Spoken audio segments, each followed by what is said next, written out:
In HD starts now. Hi everyone, good evening. I'm Amy Ketcher. I'm John Mercer. Thanks for joining us tonight. The Georgia Bureau of Investigation has joined with the Chattanooga County Sheriff's Office to investigate what may be a child porn ring. WDEF News host Bill Mitchell joins us live now with more. It is tonight's top local story. Bill?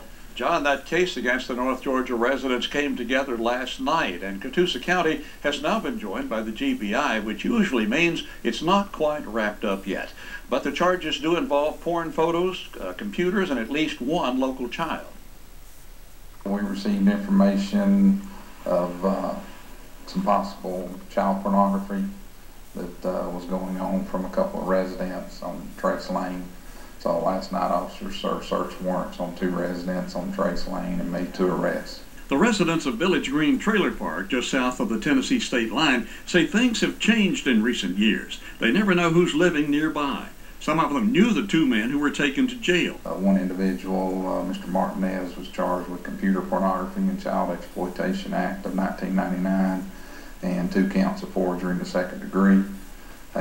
Calvin Steele was arrested and charged with child molestation, aggravated child molestation, and computer pornography and Child Exploitation Act of 1999. Major Sisk says that since the investigation is still open, he doesn't want to divulge too much information. We just want to make sure that the victim hasn't been victimized any more than what we've already found here. So, of course, we're continuing to look to make sure and see if there's anybody else involved. Neighbors at Village Green say they saw 5 people taken into custody from the trailer at 266 Trace Lane, but officers say only 2 have been charged to date. Well, I was at church when it actually went on, but when I come home, everybody was standing out in the road. Many child porn cases turn out to be an effort to make money. Evidence in this one shows something different. I don't think it's always financial. Yes, there is some financial gain that some people do get with child pornography, but in this case here, no.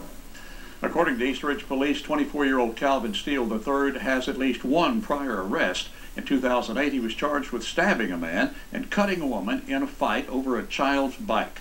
In the studio, Bill Mitchell, WDEF News 12. Well, 4 Broward County people face charges in the tragic death of a 3-year-old. A grand jury indicted Tennessee Highway Patrolman Lieutenant Tommy Graham on charges of criminally negligent homicide and reckless endangerment. His wife Deborah, daughter Elizabeth, other daughter Jennifer, and the mother of the victim face reckless endangerment charges. 3-year-old Kittlyn Robinson died from a gunshot wound in May. The initial investigation found she and her 2-year-old cousin were playing inside the grandparents' home when they found that gun. The wound appeared to be accidental and self-inflicted. All 4 turned themselves in and were released on their own recognizance, pending arraignment in court. A Murray County family mourns the loss of a 2-year-old boy after a trailer fire yesterday. Here's what's left of the home. Georgia fire investigators identify the toddler who died as Jose Ariciola. Neighbors tell us his mother went next door to get napkins, and officials say she left a pot of grease warming on the stove, but the exact cause of the fire remains under investigation. A shooting in Chattanooga leaves a man in critical condition. Investigators are still trying to piece together exactly what happened last night. The 22-year-old victim was driven to the hospital with a gunshot wound. Just 15 minutes before that, Chattanooga police received a call of shots fired on Walden Avenue. Officials say they're working suspect leads at this time, and we're told a fight occurred near Walden Avenue before that shooting. The Hamilton County SWAT team got sent out today to arrest a man accused of pointing a gun at a Republic parking employee yesterday.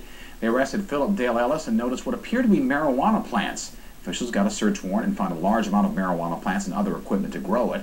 Ellis faces charges of multiple kinds now. Well, Broward County deputies find and arrest Keith Clark today. He was wanted for felony warrants for theft over $250,000 and aggravated burglary. Clark is the 2nd suspect in one of the largest thefts in the county, where a power generator, 2 heating and air conditioning units, and electric wiring were stolen. He's being held without bond, and he will be in court tomorrow on Friday. Cleveland police officers arrested 45-year-old Danny Cronin for theft over $10,000. That's from a Broward County investigation into the theft of an HVAC unit.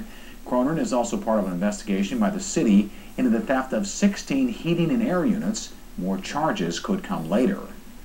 A random text message is being sent to phones across the country announcing National Kill a Pit Bull Day.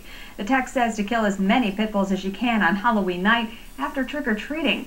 The manager's assistant at Walker County's animal shelter received the text. She doesn't know exactly where it came from or who started it. It's just wrong. It's not fair, it's not right, and I have a problem, personally, I have a problem with anyone wanting to suggest that others join in and make it a national attack on pit bulls. She urges anyone who owns a pit bull to please protect their animals in case someone takes that message seriously. Kennels at the Maury County Animal Shelter are filled to the max. Workers actually have to euthanize the animals every Friday due to overpopulation. WDEF News Soul's Megan Wise has more on how you can help rescue these animals in Maury County.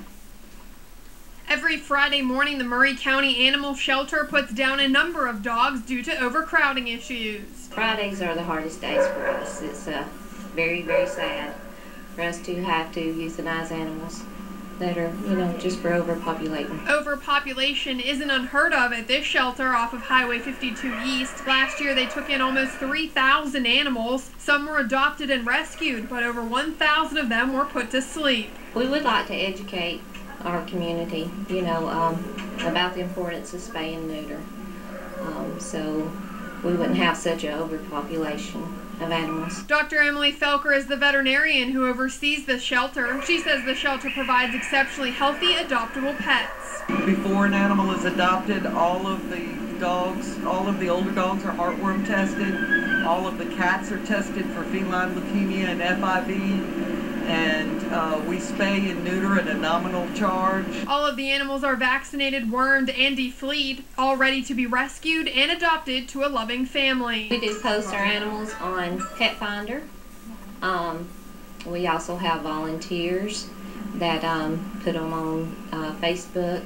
Helps us find rescues for the animals. This shelter says they try their best to find each and every one of the animals at home so that Friday won't have to be their last day. In Maury County, Megan Wise, WDEF News 12.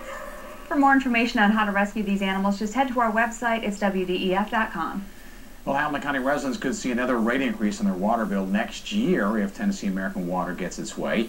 The water utility is seeking a $10 million a year rate increase. That would cause the average water customer to go up nearly $6 a month on your bill. This afternoon, the Tennessee Regulatory Authority held a public hearing in Chattanooga to get input from water customers. It's the third double-digit increase in 3 years.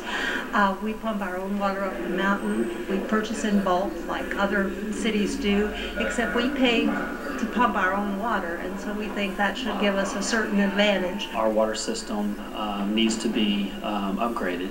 Every community in this country and in the state is facing the same challenges that we're faced, where we need to make improvements to our infrastructure that's serving water to our customers. A separate hearing on the merits of the case is scheduled for the week of October 15th. TRA has until January to rule on that case.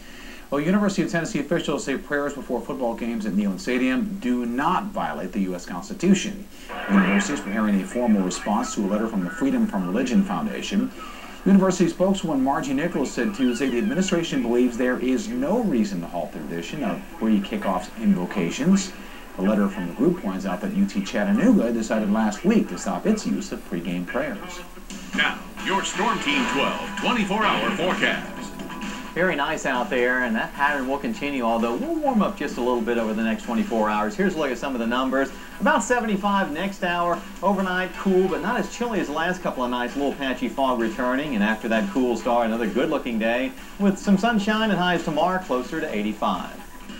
Mahatma Gandhi's grandson's been in Chattanooga talking about a season for nonviolence. Hear what he has to say about exploring arts and social issues. And Judge Gary Starnes closes his private office practice, but now what does he do with the supplies? We'll find out next.